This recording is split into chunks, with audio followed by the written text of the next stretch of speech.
문화는 함께 누리고 있는 생활 양식을 문화라고 이야기하고 함께 누리고 있는 생활 양식인 그 문화를 함께 누리는 지리적 범위, 지역을 문화권이라고 이야기합니다. 그래서 문화권이 총 7곳이 나오는데요. 뭐 건조 문화권, 아프리카 문화권, 유럽 문화권, 동양 문화권, 오세아니아 문화권, 북극 문화권, 그리고 또 하나 뭐가 있어요?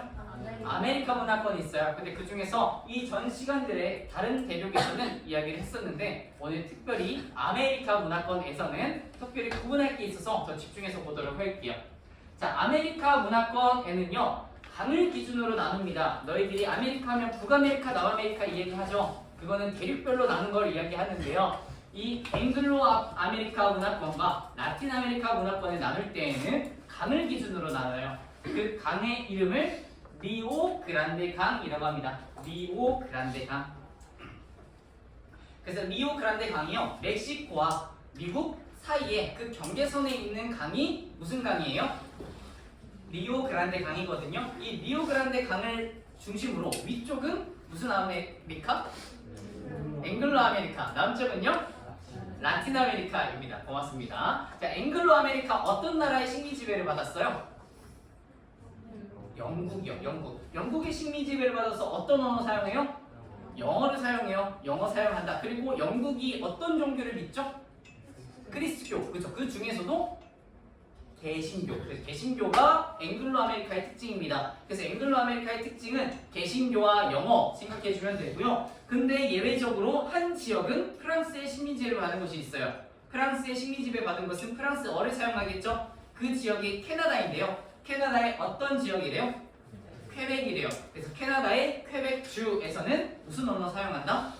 프랑스어 사용한다 생각해 주면 됩니다. 그래서 앵글로 아메리카는 개신교와 영어인데 예외적인 언어로 캐나다의 퀘벡주에서는 프랑스어를 사용한다. 기억해 주면 좋을 것 같고요. 그 다음에 이 리오 그란데 강 남쪽으로 무슨 아메리카다? 라틴 아메리카다. 라틴 아메리카는 어떤 유럽의 식민 지배를 받았을까요? 에스파냐와 포르투갈의 식민 지배를 받은 남부 유럽의 식민 지배를 받은 곳이에요. 그래서 이 라틴 아메리카 문화권에서 그 중에 브라질 지역만 어느 나라 식민 지배 받았대요? 포르투갈의 식민 지배 받습니다. 그리고 이 브라질 지역을 제외한 라틴 아메리카 지역에서는 어떤 나라 식민 지배 받아요? 에스파냐의 식민 지배 받습니다. 그래서 포르투갈의 식민 지배 받은 브라질은 무슨 언어 쓸까요? 포르투갈어를 사용하고요. 그 예외 지역의 라틴 아메리카에서는 무슨 언어 쓸까요? 에스파냐어, 스페인어 사용하겠죠. 그렇게 생각해 주시면 되겠고요. 에스파냐와 포르투갈이 남부 유럽이에요. 크리스트교 중에서 남부 유럽이 어떤 종교를 성행하죠? 카톨릭교. 카톨릭교가 남부 유럽에서 성행된 종교예요. 그래서 라틴 아메리카에서는 어떤 종교가 유행한다? 카톨릭교. 그렇죠. 카톨릭교가 유행하고요. 브라질 지역만 포르투갈어, 그 예외 지역은 스페인어인 에스파냐어 사용한다 생각해주면 됩니다. 그 기준은 무슨 강으로요? 리오 그란데 강을 기준으로 한다. 그래서 그 부분을 기억을 해주시고 나머지 부분 총 7가지의 문화권 기억을 해주시면 되는데 오늘 7가지 문화권 하나하나씩 뜯어보면서 공부를 해보도록 할게요.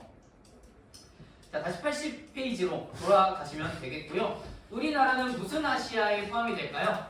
동아시아에 포함이 되고요. 동아시아와 동남아시아, 남부아시아를 합쳐서 동양문화권이라고 이야기를 합니다. 자, 동양문화권은 아시아 계절풍 기후가 불어요. 그래서 무슨 농사가 발달하죠? 벼농사. 벼농사로 어떤 걸 재배해요? 쌀. 그래서 주식이 뭐예요?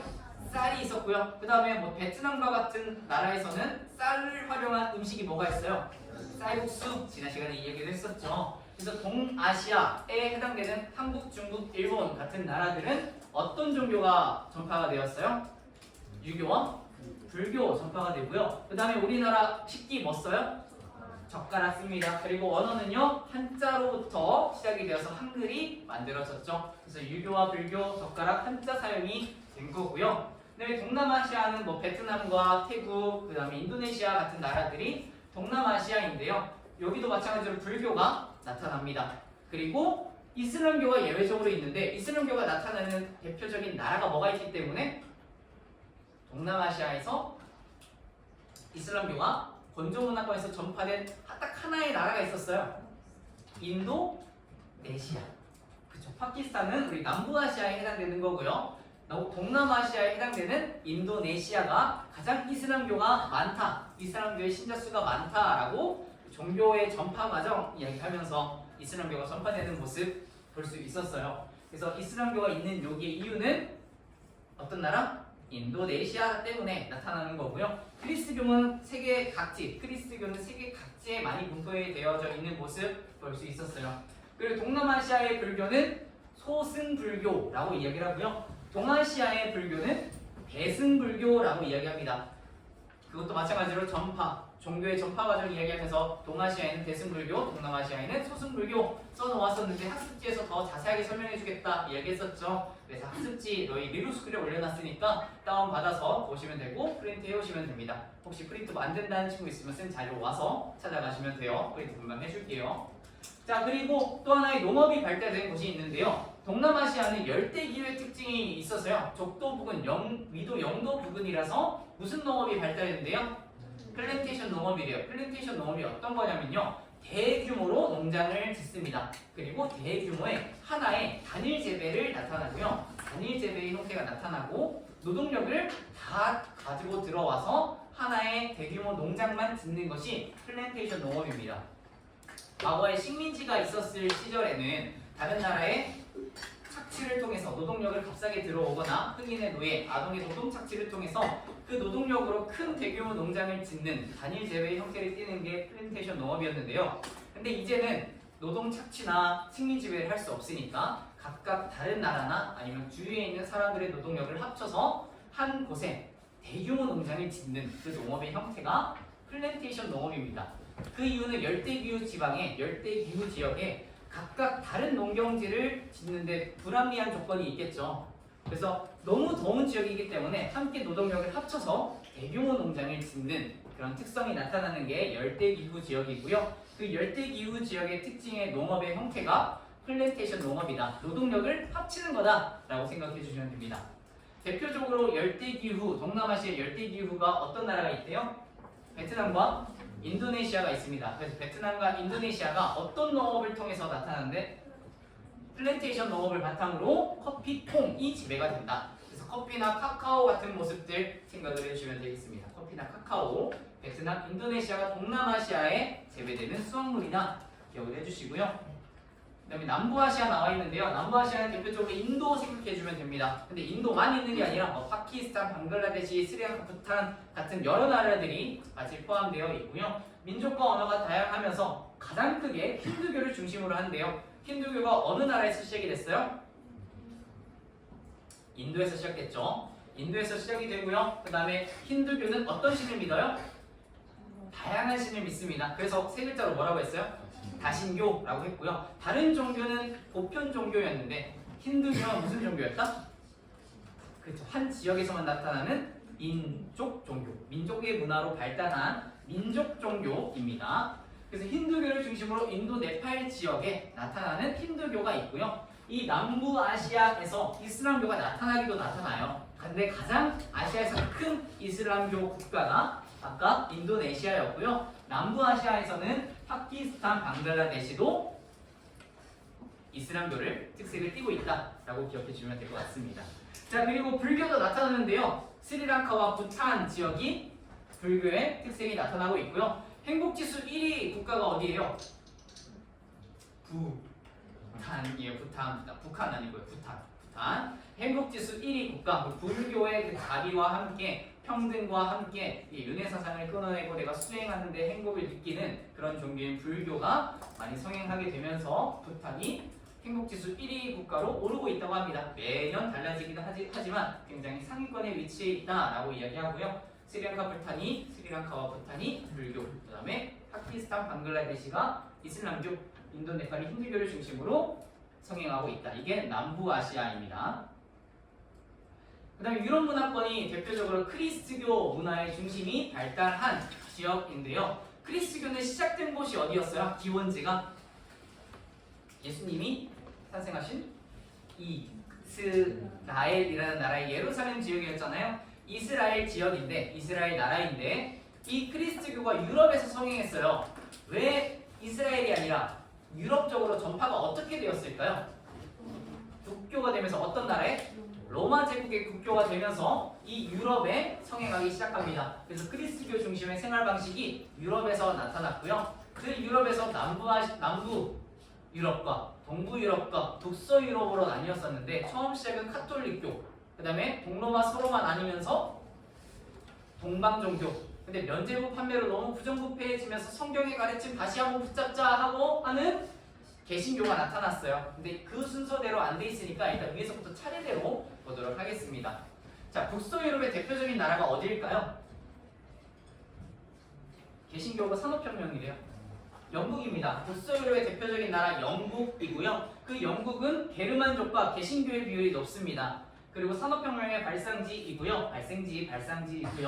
편서풍의 영향으로 연중수변하대요. 그래서 영국 사람들 뭘 항상 들고 다녀요? 우산을 항상 들고 다니고 하늘은 항상 어때요? 흐려요. 비가 계속 올 것 같은 날씨가 유지되고요. 혼합농업과 낙농업이 발달되어 있다라고 되어 있습니다. 그리고 게르만족에 대해서 설명을 할 때에는요. 게르만족은 그리스 로마 문화권의 그 책을 쓰는 저자들에게 최초로 언급된 집단이고요. 북유럽 민족 집단이다. 북유럽에 있는 사람들의 민족 집단을 게르만족이라고 한다. 게르만족. 그래서 게르만족의 특징이 그리스 로마 문화권 저자들에게 최초로 언급된 북유럽 민족 집단이다. 이게 북서 유럽의 대표적으로 영국 생각해 주시면서 게르만족과 개신교 비율이 높게 나타난다. 이 뜻을 기억해 주면 좋을 것 같습니다. 자, 북서 유럽 그 아래 무슨 유럽 나와 있어요? 남부 유럽 나와 있죠. 남부 유럽 대표적인 나라 두 나라 계속 이야기하는데요. 어떤 나라지? 포르투갈과 에스파냐가 남부 유럽이죠. 그 남부 유럽의 에스파냐와 포르투갈을 합친 이 남부 유럽을 라틴족이 있다라고 이야기하는데요. 라틴족과 함께 이 남부 유럽에서는 카톨릭교가 성행합니다. 카톨릭교의 비율이 높고 관광산업이 발달해요. 너희들 이탈리아나 그리스 산토리니 있죠. 하얀 벽을 띄고 있고 파란 지붕을 띄고 있는 그리스 산토리니 지역도 관광산업으로 발달되어 있고요. 그다음에 여름철 고온 건조하기 때문에 그곳에 수목농업이 발달되어 있다라고 되어 있어요. 너희 3단원에서 수목농업 어떤 재료가 어떤 열매가 수확이 돼요? 수목농업으로 올리브, 포도, 오렌지 같은 것들 재배가 되죠. 그래서 똑같이 써둡시다. 포도, 올리브 그리고 추가해서 오렌지까지 같이 기억을 해주시면 좋을 것 같습니다. 수목농업, 그래서 나무 열매가 건조한 고온 건조한 기후에서 잘 재배가 된다. 그래서 포도나 올리브나 오렌지가 재배되는 모습 기억할 수 있고요. 그리고 라틴족에 대한 설명을 더 해보자면요. 라틴족은 이탈리아의 라티움 지방이라는 곳이 있어요. 이탈리아 라티움 지방에서 살고 있던 고대 부족을 라틴 부족이라고 합니다. 라틴족, 이탈리아 라티움 지방. 이탈리아도 남부 유럽이거든요. 근데 식민 지배를 가장 활성하게 한, 또 유럽에 전파를 한, 또 아프리카에 지배를 한 나라가 포르투갈과 에스파냐라서 대표적으로 종교의 언어의 특색을 이야기하고 있는 겁니다. 이탈리아 라틴 지방과 함께 라틴족이라고 이야기하고요. 이 라틴족은 무슨 종교를 따를까요? 무슨 종교를 가장 많이 믿을까? 가톨릭교. 아까 게르만족은요? 개신교 생각해주면 되겠고요. 자, 그래서 이 카톨릭교의 사원을 뭐라고 할까요? 성당이라고 합니다. 그래서 대표적인 성당이 성베드로 성당입니다. 대표적인 성당이 성베드로 성당이고요. 성당이라는 게 나오면 카톨릭교와 남부 유럽의 특징이 있구나를 연상시켜주면 될 것 같습니다. 그래서 그림도 한번 보세요. 저런 모습이 성베드로 성당의 모습이구나 한번 기억을 해주시면 될 것 같고요. 그 다음에 카톨릭교의 수장이라고 이야기하는 그 직책을 뭐라고 할까요?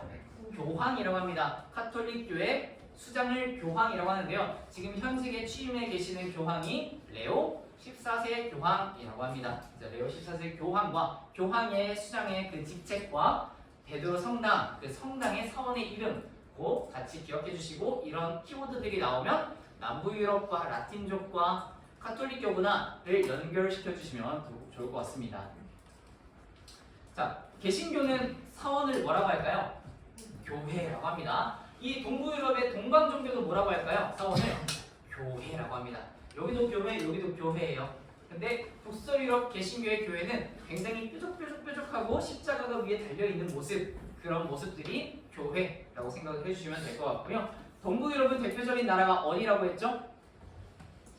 러시아, 맞아요. 러시아라고 했어요. 그래서 슬라브족과 동방 종교가 우세하다라고 이야기하는데요. 슬라브족은 가장 유럽에서 많이 차지하는 민족입니다. 그래서 유럽 전체의 3분의 1을 차지하는 민족이고요. 슬라브어를 사용하는 민족이고, 그리고 러시아, 우크라이나, 폴란드, 체코와 같은 나라들이 전부 슬라브 민족으로, 슬라브족으로 차지하고 있다. 이 슬라브족은 동부 유럽의 동방 종교가 성행하고 있는 부족이다 라고 생각을 해주시면 되겠습니다. 유럽의 3분의 1이고 슬라브어를 사용하고 러시아, 우크라이나, 폴란드, 체코와 같은 동유럽에서 슬라브어 계통의 슬라브 민족 계통이 계속 이어져 오고 있다 봐주시면 되고요. 이 동방 종교는 굉장히 전통적인 예배를 고수합니다. 그래서 이렇게 예배의 모습을 보았듯이 전통적인 예배가 계속해서 유지되는 모습 기억해 주시면 좋을 것 같고요.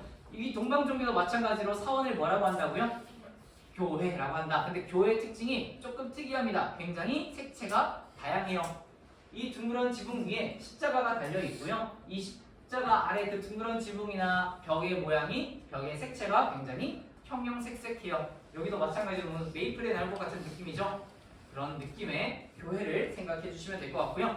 이런 색채가 다양하지 않은데 이게 동방 종교인지 무슨 교회인지 모르겠다라고 하면요, 그 지붕의 형태를 봐주시면 됩니다. 지붕의 형태. 이 양식의 지붕의 가장 위쪽에 있는 모양이 어때요? 십자가가 달려있기도 하고 양파를 올려놓은 모습이다 라고 이야기합니다. 양파나 마늘을 위에 뚝 얹어놓은 느낌 아니에요?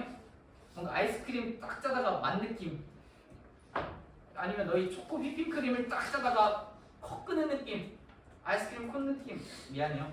자, 그런 양파, 마늘 느낌을 얹어놓고 그 위에 십자가가 달려놓은 모습이 무슨 종교다? 동방 종교의 교회 모습이다. 동방 종교, 러시아에 있는 동방 종교의 모습 생각해 주면 되고요. 이 모습들 색깔도 휘황찬란하고, 그리고 이 마늘을 얹어놓고 십자가가 있는 모습이 합쳐지면 동방 종교가 이런 모습으로 나타납니다. 무슨 디즈니랜드 같죠? 죄송합니다. 사원인데 디즈니랜드로 표현하면 안 되는데, 자, 위에 양파를 얹어놓기도 했고요. 그렇죠? 양파와 마늘 모양을 딱 얹어놓기도 했고, 그 위에 뭐가 있어요? 십자가가 있어요. 크리스교는 십자가가 특징이죠. 상징이고, 그리고 색깔도 어때요? 굉장히 화려합니다. 이 모습, 이 사원 교회라고 하는데 어떤 종교의 교회예요? 동방 종교의 교회입니다.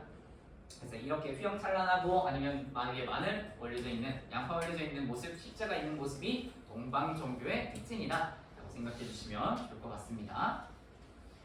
자, 그래서 유럽 문화권 이야기했고요. 유럽 문화권의 남부 유럽의 카톨릭교, 근데 동로마 서로마 분열하면서 동방 종교와 카톨릭교가 부정부패해지면서 성경의 가르침 중시하자라고 하는 게르만족의 개신교 나타납니다. 그 부족과 종교 언어 같이 연결시켜주면 좋을 것 같고요.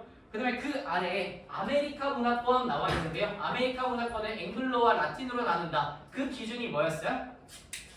그 기준에 무슨 강이 흘렀지? 리오그란데 강을 기준으로 앵글로 아메리카와 라틴 아메리카를 나누고요. 앵글로 아메리카는 어떤 나라 있었어요?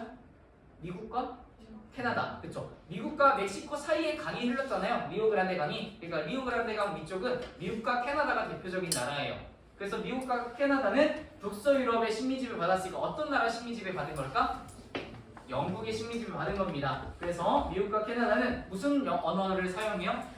영국의 언어인 영어를 사용하고요. 영국의 종교인 뭐를 쓴다? 개신교가, 크리스트교 중에서도 개신교가 전파가 되었다 라고 생각해 주면 됩니다. 영국이 식민 지배한 곳은 개신교와 영어가 전파가 되었다 생각해 주면 되고요. 그런데 예외적으로 캐나다의 어떤 지역에 다른 언어 써요? 어떤 나라? 퀘벡주. 캐나다의 퀘벡주에서는 어떤 언어를 사용한다? 프랑스어. 프랑스의 식민 지배를 받았기 때문에 퀘벡주 지역에서는 프랑스어를 사용하는 모습 나타납니다. 그리고 앵글로 아메리카에서 대표적인 세계 도시가 뉴욕이 있어요. 뉴욕은 어느 나라에 있는 거예요? 미국, 그렇죠? 미국이 세계 경제의 중심지 역할을 하는 뉴욕을 같이 포함하고 있다라고 생각해 주시면 됩니다. 그래서 개신교와 영어가 전파가 되었는데 예외적으로 캐나다에 퀘벡주가 있다. 그곳이 프랑스가 식민 지배한 곳, 통치한 곳이다. 그래서 프랑스어를 사용한다 생각해 주시면 되겠고요. 그 다음에 그 아래는 무슨 아메리카 있어요? 라틴 아메리카. 아까 라틴이 어디서 나왔죠? 라틴족이 어느 유럽이었어요? 북유럽. 그죠? 남부 유럽이 식민 지배한 남부 유럽이 라틴족이기 때문에 라틴족이 식민 지배한 아메리카 대륙을 라틴 아메리카라고 합니다. 이 라틴 아메리카 라틴족이 대표적으로 두 나라 남부 유럽 두 나라가 어디였죠? 포르투갈과 에스파냐가 식민 지배한 거예요. 남부 유럽의 식민 지배, 남부 유럽의 포르투갈과 에스파냐가 식민 지배한 거고요. 그래서 그 포르투갈과 에스파냐 남부 유럽에 어떤 종교가 전파돼요? 카톨릭교가 전파되고요. 그 다음에 그 언어를 사용한다. 에스파냐어와 브라질어래요. 포르투갈어를 브라질에서는 포르투갈어를 사용한다 라고 생각해주면 되고요. 브라질 지역만 어떤 나라가 식민 지배해요? 포르투갈이. 그래서 브라질만 포르투갈어를 사용하고요. 그 다음에 포르투갈어를 사용하는 브라질 지역 제외하고는 어디를 무슨 언어를 사용해요? 에스파냐어를 사용한다 라고 이야기를 합니다. 고마워요. 자, 그리고 혼혈민족, 혼혈인종이 나타난다 라고 되어 있는데요. 그 이유는 무엇이냐면요. 라틴족, 그 남부 유럽이 식민 지배한 곳이잖아요. 그래서 라틴족이 들어오기도 했고 남부 유럽의 유럽 사람들이 들어오기도 했고요. 그리고 그 브라질 지역에 살고 있던 원주민들이 있겠죠. 원주민도 있고요. 그 다음에 아프리카 흑인 노예들을 강제 이주시킵니다. 그래서 총 3 민족이 만났죠. 남부 유럽의 민족과 그 다음에 브라질의 원주민과 그리고 아프리카의 강제 이주로 인해서 아프리카인들 총 3 민족이 만났어요. 그래서 그거를 혼혈인종이라고 합니다. 혼혈인종, 혼혈민족이 많다, 나타난다. 자, 그렇게 각각 다른 문화들이 만나면 어떤 문화 나타나요? 다양한 문화가 발달이 되겠죠. 그래서 앵글로 아메리카와 라틴 아메리카, 리오그란데 강을 기준으로 나누고 영국과 에스파냐와 포르투갈이 식민 지배한 것, 그거에 대한 카톨릭교와 개신교의 모습 기억해 주시면 좋을 것 같습니다. 그리고 건조문화권 나오는데요. 건조문화권 이꼴 무슨 종교다? 라고 하죠? 이슬람교라고 합니다. 그래서 이슬람교 이꼴 건조문화권 하고 이슬람교의 사원을 뭐라고 했죠? 3글자. 모스크라고 했죠. 모스크. 기억해 주시고 가시고요. 건조문화권의 분포는 주로 건조기후인 북부 아프리카, 사하라 사막을 이야기하고 있는 거고요. 북부 아프리카인 사하라 사막과 서남아시아, 중앙아시아 일대를 이야기하는 게 건조문화권입니다. 대부분 무슨 종교를 믿어요? 이슬람교를 믿고요. 대부분 아랍어를 사용합니다. 근데 아랍어가 아닌 나라도 있어요. 이란과 티르키예와 또 중앙아시아 지역에서는 아랍어를 사용하지 않기도 한다. 대부분 아랍어를 사용하는 거고요. 그 다음에 전통적으로 건조기후에 어떤 기후로 나뉘어져요? 2가지로? 스텝기후와 사막기후. 그죠? 스텝기후에서는 어떤 민족이에요? 유목민족이죠. 그래서 유목으로 양떼하고 염소떼 기르는 모습. 그 다음 사막기후에서는 뭐가 발달되어 있어요? 농업이 오아시스 농업, 또 다른 말로 관계 농업이라고 이야기하죠. 물을 끌어서 오는 관계 농업이 있는데요. 오아시스 농업이 발달되어 있다. 유목민족과 오아시스 농업이 건조기후에서 발달하고요. 그거와 함께 사막기후 지역에서는 땅에 천연자원이 많이 배제되어 있습니다. 그래서 석유 개발과 함께 도시화의 영향이 나타나고요. 그래서 불을 축적해서 천연자원으로 굉장히 고층 건물들을 올리는 모습을 생각해 주시면 되겠습니다. 이집트, 이라크, 이란, 사우디아라비아, 또 중앙아시아의 그 많은 나라들, 몽골까지도 굉장히 사막화되고 초원만 있는 지역으로 연상시켜 주시 마시고 도시화가 굉장히 잘 되어져 있는 모습 연상시켜 주시길 바라겠습니다. 그게 건조 문화권이고요. 그 다음에 아프리카 문화권 나와 있는데요. 아프리카 문화권은 그 분포는 아까 사하라 사막이 어디였어요? 건조 문화권이었다면 사하라 사막 남쪽, 진짜 찐 아프리카 지역을 아프리카 문화권이라고 합니다. 그래서 사하라 사막 남쪽으로 대부분 열대기후에 해당되고요. 아까 동남아시아의 열대기후 2 나라 어디 있었어요? 베트남과 인도네시아. 그래서 무슨 농업이 발달했죠? 플랜테이션 농업. 그렇죠. 노동력을 가지고 와서 너무 더우니까 하나의 대규모 농장으로 함께 농사를 짓는 플랜테이션 농업이 발달되었었고요. 여기도 마찬가지로 플랜테이션 농업 발달하고 있고요. 추가로 이동식 화전 농업이 발달됩니다. 이동식 화전 농업은 이동하면서 너무 열대기후 지역에는 나무가 많이 자라있기 때문에 농사를 짓기 어려워요. 그래서 불을 지르고 나무를 없애고 굉장히 비옥한 땅으로 만듭니다. 그래서 그 땅에 농장을 짓고요. 농경지를 만들고 이 땅이 다시 비옥해지지 않고 황폐해지면 또 다른 곳으로 이동해서 불을 지르고 농작의 형태로 농경지로 다시 만들고 비옥하게 만듭니다. 근데 또 황폐되면 또 이동하겠죠. 그래서 이동하면서 불을 지르면서 농경지를 만드는 형태가 이동식 화전 농업입니다. 이 열대기후의 특징, 플랜테이션 농업과 이동식 화전 농업 나타나 있는 거고요. 유럽이 식민 지배하면서 종족 간의 경쟁과 그다음 국경의 불일치, 정치적 불안정 등으로 분쟁과 갈등과 전쟁 등이 많습니다. 그리고 종교, 언어 등이 매우 복잡하고 부족 단위의 토착 문화가 존재하면서 토착 신앙의 비율이 높다. 그리고 이 아프리카 지역은 어떤 유럽의 식민 지배를 받기도 해요? 남부 유럽의 식민 지배를 받기도 해서 토착 신앙과 함께 어떤 종교가 나타나기도 한다? 카톨릭교가 나타나기도 한다. 카톨릭교. 그래서 저번에 종교의 색깔 이야기하면서 크리스교가 분홍색으로 되어 있었는데 아프리카 지역의 분홍색도 조금가다 간혹가다 있는 모습 생각해 줄 수 있습니다. 그게 카톨릭교입니다. 카톨릭교. 그리고 오세아니아 문화권과 북극 문화권 나오는데요. 오세아니아 문화권은 오스트레일리아, 호주와 뉴질랜드, 태평양의 섬 지역으로 관광 산업 발달되어 있고요. 유럽 문화의 영향이래요. 어느 나라에 식민 지배 받았어요? 호주가 어디요? 영국의 식민 지배 받았어요. 그럼 영국이 쓰는 언어 어떤 거? 영어. 그리고 종교는 개신교. 그래서 영어 사용과 개신교 비율이 높다. 호주에서 그렇게 생각해 주시면 되겠고요. 원주민이 오스트레일리아의 에버리지니와 그 다음에 뉴질랜드의 마오리족 문화가 계속해서 유지되어 오고 있다. 그리고 관광 산업과 함께 이런 부족 문화도 유지되고 있는 모습이 오스트레일리아, 오세아니아 문화권이라고 생각해 주시면 되겠습니다. 자, 그리고 북극 문화권은 우리가 기후 5가지 이야기할 때 가장 추운 무슨 기후일까요? 한대 기후에 해당되는 게 북극 문화권입니다. 그래서 북극해 연안의 툰드라 기후 지역이다라고 하고요. 레네츠족, 이누이트족, 라프족과 같이 순록을 유목하거나 사냥을 하고요. 물고기를 잡는 어로 생활을 하는 그런 부족 생각해 주시면 됩니다. 동물의 가죽 털을 입고 살아가는 사람들 생각해 주시고요. 최근에는 현대 문명의 발전과 선진국이 이제 쇄빙선을 타고 그쪽 빙하를 망가뜨리기도 하고요. 천연 자원을 개발하기도 하고 파이프라인을 건설해서 가스를 운반하는 데 활용을 하여서 그들이 사는 생활 공간이 어지럽혀지고 있다라는 것도 같이 알아두시면 좋을 것 같습니다. 그리고 툰드라 기후 지역이 짧은 여름이 있다라고 선생님 써놨어요.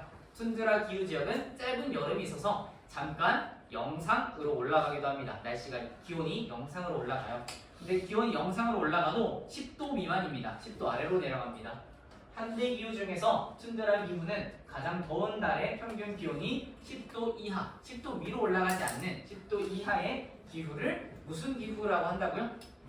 한대 기후 중에서도 툰드라 기후라고 이야기를 한다. 그렇게 주면 좋을 것 같고요. 자, 그 다음에 크리스트교 나오는데요. 세계에서 신자 수가 가장 많은 종교가 크리스트교, 그 다음에 이슬람교, 힌두교, 불교이다. 그리고 크리스트교 안에 세 종교가 나타나는데 뭐죠?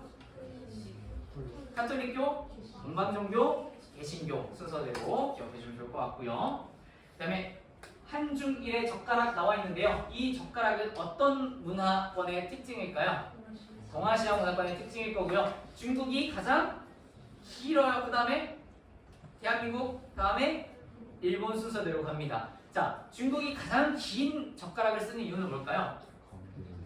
가운데 식탁을 두고 원탁 테이블을 활용하는 모습, 그리고 원 테이블을 돌려가면서 음식을 돌아가게 하고 먹는 모습 나타나는데 멀리 있는 것도 먹을 수 있게 젓가락을 길게 만든다라고 이야기를 하고요. 그 다음에 대한민국의 특징으로는 금속 재질을 사용한다. 쇠젓가락, 너희 오늘 급식 먹을 때 나무젓가락 사용했어요? 아니죠. 금속 재질의 쇠젓가락 사용했죠? 그 이유는 양념을 많이 활용하는 국가이기 때문에 양념을 잘 우리가 빨아들이고 먹을 수 있도록 쇠젓가락을 사용한다고 합니다.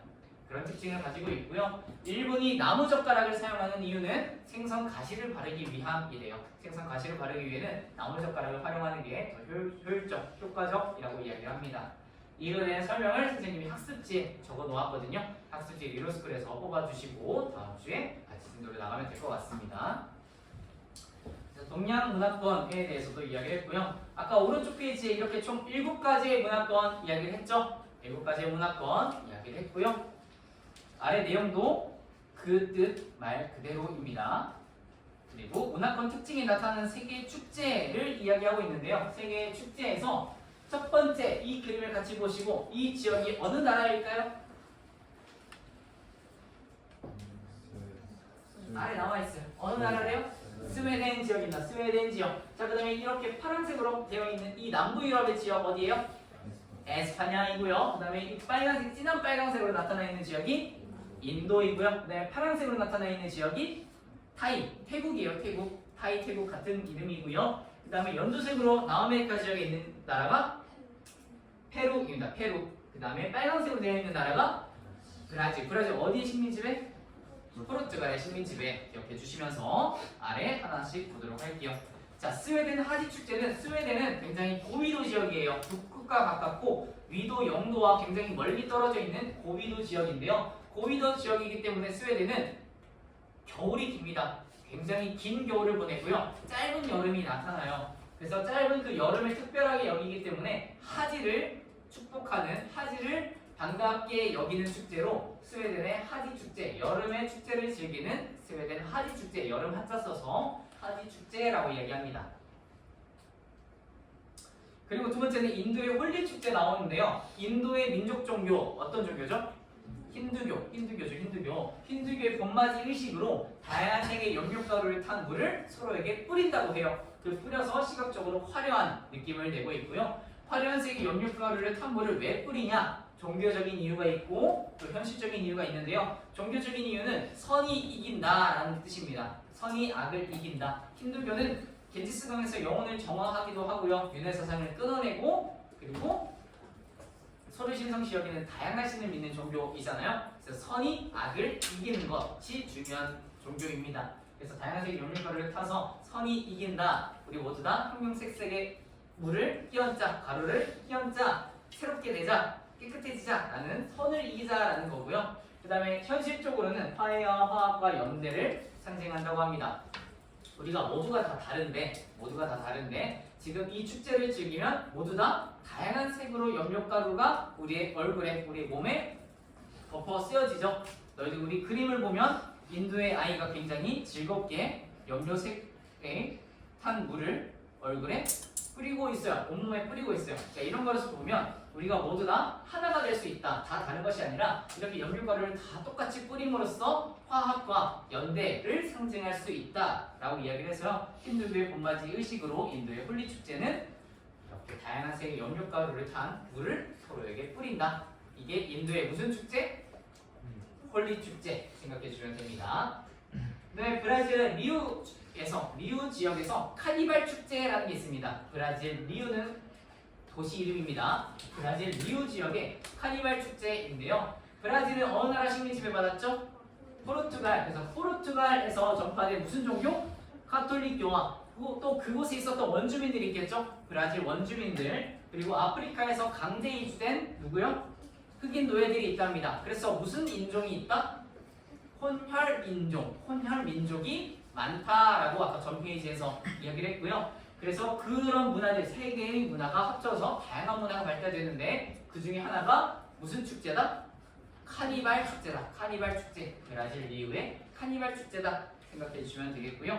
그 다음에 에스파냐 있는데요. 에스파냐의 특산물은 토마토입니다. 에스파냐 분율 지역에 있는 토마토 축제이고요. 특산물인 토마토를 활용한 축제로 토마토 값이 폭락한 적이 있었는데 그에 분노한 농부들이 토마토를 던지면서 시위한 것에 유래가 되어서 지금은 토마토를 건물에도 던지고 사람에게도 던지고 서로를 밟고 이 토마토를 놓고 밟는 모습, 짓밟는 모습도 나타나고 있다고 합니다. 그래서 이런 토마토 축제가 에스파냐 분열에 나타나는 축제다라고 생각해 주시면 됩니다. 그리고 타이 나오는데요. 타이 또 다른 이름, 나라 이름 뭐가 있죠? 태국입니다. 태국과 타이 같은 나라이고요. 그 태국에서 무슨 축제 있대요? 송크란 축제래요. 얘들아, 태국, 타이가 국교가 뭘까요? 나라의 종교가 뭘까? 불교입니다. 그 불교를 국교로 하고 있는데요. 불교에는 대표적으로 불상이 있죠. 근데 불상을 건기 동안, 긴 건기 동안 씻지 못한 것을 죄송스러운 마음에 이제 우기가 오면 물을 불상에게 끼얹는다고 합니다. 건기 동안 씻겨드리지 못해서 죄송해요 라고 이야기를 하면서 이 불상을 씻겨주는 행위를 송크란 축제의 시작점이라고 이야기를 해요. 그래서 불상을 깨끗하게 씻겨주다가 우기를 축복하면서 씻겨주다가 이제는 서로 이제 사람들에게 물을 뿌리면서 서로를 축복하는 모습이 송크란 축제다. 그래서 우기가 오기 전에 시작하는 축제로 서로에게 물을 뿌려서 축복을 기원한다. 우기가 온 것을 축복하고 축하하고 서로에게 물을 뿌리는 행위가 타이의 무슨 축제? 손끄란 축제이다. 기억해 주시면 되겠고요. 그다음 마지막으로 페루 지역의 쿠스코 도시, 페루라는 나라에 쿠스코 지역이 있는데요. 그곳에는 태양제를 지낸다고 합니다. 페루라는 지역이 과거 잉카 문명이 발달된 잉카 제국이 있는데요. 잉카 제국의 수도가 쿠스코였어요. 그 쿠스코에는 어떤 신을 믿는데요? 태양신을 믿는데요. 그래서 태양신을 믿고 태양신에게 제사를 지내는 게 뭐예요? 태양제거든요. 그 태양제를 계속해서 관광산업으로도 이어져 오고 태양제를 지켜오는 모습으로 태양제가 이제는 쿠스코에서 개최되는 축제로 이어졌다고 합니다. 그래서 쿠스코에서 개최하는 축제인 태양제가 페루의 쿠스코 지역에 태양제가 지금까지 이어져 오고 있다라고 생각을 해주시면 될 것 같습니다.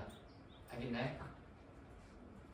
자, 그래서 스웨덴과 인도와 브라질, 에스파냐와 타이와 이 페루 지역에 총 6가지 축제를 이야기를 했고요.